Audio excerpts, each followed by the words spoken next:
भाइयों, इस वीडियो में टेबल फैन का जो रेगुलेटर है उसे बदल कर उसमें सीलिंग फैन का रेगुलेटर लगा दूँ। मैं देखो रेगुलेटर कैसा है। टेबल फैन बटन वाला है और इसके अंदर लगी हुई है कोयल।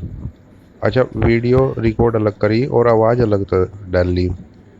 और कोशिश यह रहेगी कि भाई वीडियो लंबी ना खींचा और एक ही वीडियो में ऐसा पूरी जानकारी आपको मिल जाए कि दूसरी वीडियो की तरफ झांकना ना पड़े। तो यो पंखे वाला रेगुलेटर, वोल्टेज रेगुलेटर यो फिट करूँ मैं। अब आप पूछोगे नुको जी इसे क्यों फिट करोगे, जो इसमें है वही वैसा ही लगा दो। तो इसमें लगा भाई रेजिस्टेंस कोयल, और वह एक सीजन में ख़राब होला क्योंकि वह गर्म होकर ख़राब हो जाए। तो मैं कर रहा है इसका परमानेंट इलाज, ताकि अब यो कि कभी भी ख़राब ना हो। होने को तो चाहे भाई एक ही दिन में हो जाए इलेक्ट्रॉनिक्स, क्योंकि वोल्टेज रेगुलेटर इलेक्ट्रॉनिक्स है, पर ये होना नहीं चाहिए 5-10 साल भी। तो खोल का आपको दिखाऊंगा मैं अंदर तभी सारा भी, और जहाँ वीडियो काटने की होगी वहाँ काटूंगा भी। तो पीछे तक खुलने लग रहा है ढक्कन। और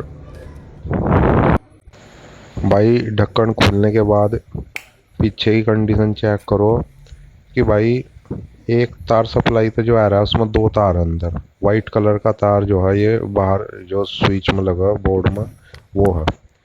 और मोटर में जो तार जा रहा है वो काले रंग का तार है, उसमें भी दो तार है, इसमें भी दो तार है। तो एक काले का और एक सफ़ेद का तो कर दिया इन्होंने, जोड़ दिया यहीं से टेप लग रही है हरे रंग की। और एक तार जो इन्होंने काले मत लिया वो इसमें स्विच में लगा दिया। और एक तार जो है दूसरी तरफ स्विच के जो मोटर में जा रहा है वो जोड़ दिया। और उसके बाद फिर कोयल में तीन तार जा रहे, स्विच के तीन तार मत, और जो स्विच का आखिरी तार है उस पर ही आउटपुट ले रखी। तो इसमें मैं आपको चेक करा कर भी दिखा रहा, देखो यहाँ करंट आया, इधर यो अर्थ हो गया, तो यहाँ करंट आ रहा है। तो स्विच में आप जोन से नंबर दबाओगे लो हाई, स्विच वहीं से उसके ही आउटपुट पर करंट देगा। तो मैं यहाँ पर मीडियम लो वाला दबा रहा सबसे पहले। तो लो वाला दबाया तो लो के यहाँ से टर्मिनल पर करंट आ गया जी, देखो लाल लाइट जल रही टेस्टर में। और ये जा रहा है कोयल में, रजिस्टेंस कोयल में। हालांकि ये यहाँ मीडियम वाले में भी दिखा रहा करंट, तो इसमें गड़बड़ कुछ ना कुछ कोयल में शॉर्ट हो चुकी है। तो आउटपुट में कोयल के कुछ नहीं है। तो यह समस्या है, कोयल इसकी होली ख़राब। वैसे तो यह कोयल 40-50 रुपए की ला कर लग सका, पर मैं एक एक्सपेरिमेंट के तौर पर भी मतलब पक्के काम के उससे इसमें सीलिंग फैन रेगुलेटर करूँगा फिट, और बाद में आपको बताऊँगा भी कि ये कामयाब है तो कितना कामयाब है और क्या इसकी फ़ायदा नुकसान क्या है। तो तो मैं क्या करूँगा, जो रेगुलेटर है जो सारा ताम झाम घूम रहा है उसमें तो हटा कर जोड़ दूँगा। पीछे का ढक्कन भी मोटर के ऊपर है, खोल कर दिखा दे रहा है, ताकि आपको नू ना लगे कि भाई इसमें अंदर कुछ जुगाड़ फिट कर रखा है और हमारा बेवकूफ़ बना दिया। तो वो रेगुलेटर जो आपको दिख रहा है वो अंदर इस नीचे इसलिए दिख रहा होगा क्योंकि वो बाद में मेरे ध्यान आया, तो मैं ये बाद में रिकॉर्ड करी वीडियो, और ये पहले लगा दी। तो नीचे आपको पैनल पर रेगुलेटर लगा दिख रहा होगा। अच्छा जी, मोटर मतलब तीन तार आ रही, लाल काला और सफ़ेद। ज़्यादातर लाल जो है कॉमन वायर हो, ठीक है, वैसा उसकी पहचान भी है। जो नीचे तो आ रहा है ना काला तार, उसमें जो डायरेक्ट जुड़ रहा है वो कॉमन हो, तो इसमें लाल ही जुड़ रहा है। और थोड़ा सा कैमरा क्योंकि मेरे हाथ में ही है तो मैं ढंग से ले नहीं पाया वीडियो, हालांकि कोशिश है। तो देखो मोटर की वायरिंग समझो। मोटर के अंदर से तीन तार आ रहे, तीन रंग है अलग अलग, लाल काला सफ़ेद। जो लाल है वो नीचे से आए हुए तार के साथ डायरेक्ट जुड़ा हुआ, और नीचे से भी उस तार के साथ जुड़ा हुआ जो सीधा आया। वो नहीं जो वाइंडिंग में वो रेजिस्टेंस कोयल में और स्विच में घूम के आया, जो सीधा आया उससे लाल जुड़ा हुआ। और जो बाकी के दो हैं काला और सफ़ेद, वो जुड़े हुए हैं एक एक जो है कैपेसिटर के साथ, जिसे देसी मिस्त्री कंडेंसर भी है। और उन्हीं में से एक तार के साथ आपको जोड़ देना है जो नीचे से तार है। अगर उसे दूसरे के साथ जोड़ दोगे तो पंखा उल्टा घूमेगा।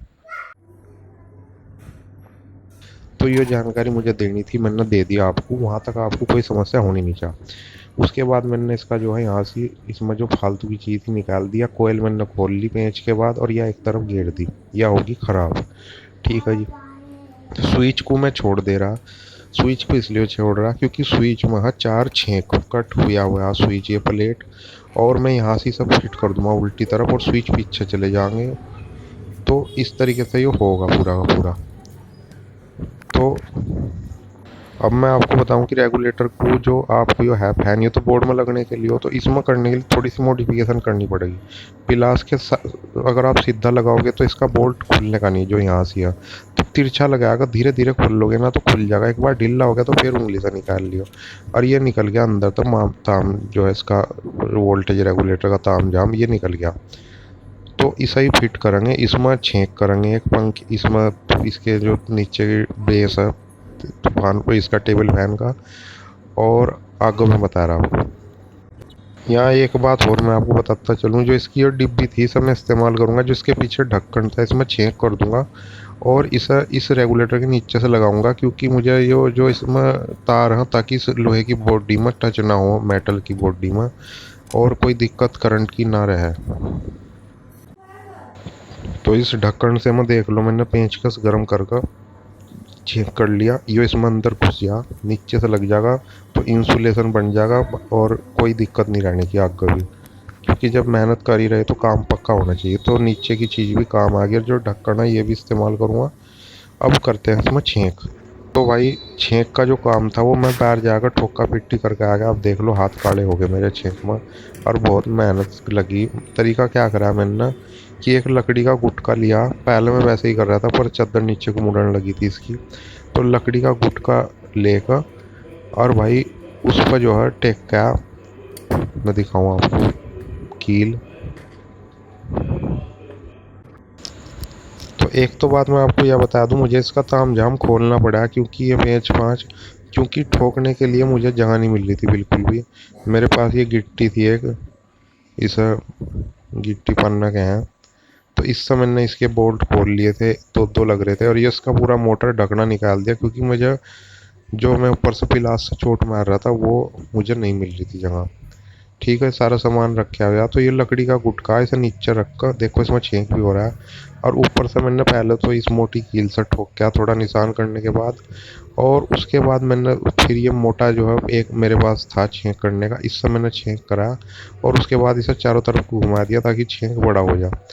तो ये तरीका रहा ठोकने का। और उसके बाद फिर मैंने जो इसमें किनारी निकली थी, तो एक जो है ये गिट्टी पन्ना भी रखना पड़ा था, क्योंकि वो नीचे लकड़ी में छेंक बनाने के लिए पूरा, या तो ये फिर ठुक नहीं रही थी। तो इस तरीके से जुगाड़बाजी करके ये भाई वो छेंक बनाया, बड़ी मेहनत तो बनाया, टाइम लगा, और फिर रेग मार मार दिया ऊपर नीचे, थोड़ा सा ठोक पीट भी कर दी।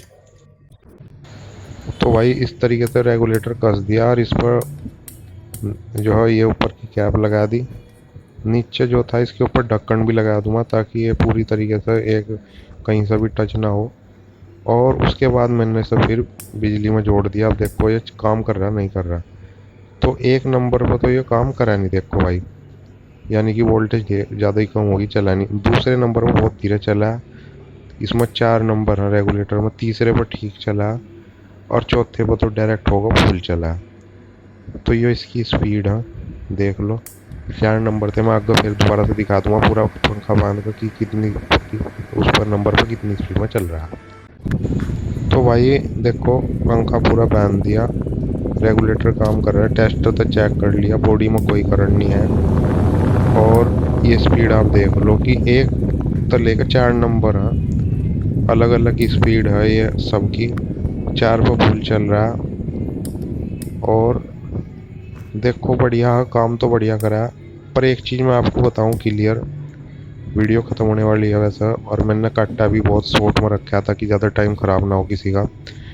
भाई देखो जो ये वोल्टेज रेगुलेटर पंखे वाले हो ना, इनकी चौथे की स्पीड और तीसरे नंबर की बहुत फ़र्क हो इनकी में, जो रेजिस्टेंस कोयल की में हो ना उसमें कम फ़र्क हो। तो आपको एक बार थोड़ा सा ये महसूस होगा कि तीसरे में जब हम चला रहे तीसरे नंबर को, क्योंकि आदमी बिल्कुल कम में तो चलाता नहीं, सबसे तेज़ और उससे कम वाले में चला हुआ, तो जब सबसे तेज़ में तो पूरा चल रहा, मोटर तो पूरा चल रहा, मोटर तो ठीक है, और उससे कम वाले में जो रेजिस्टेंस कोयल थी उससे थोड़ी सी स्पीड कम है, हल्की सी 19-20 का फ़र्क है, ज़्यादा नहीं है।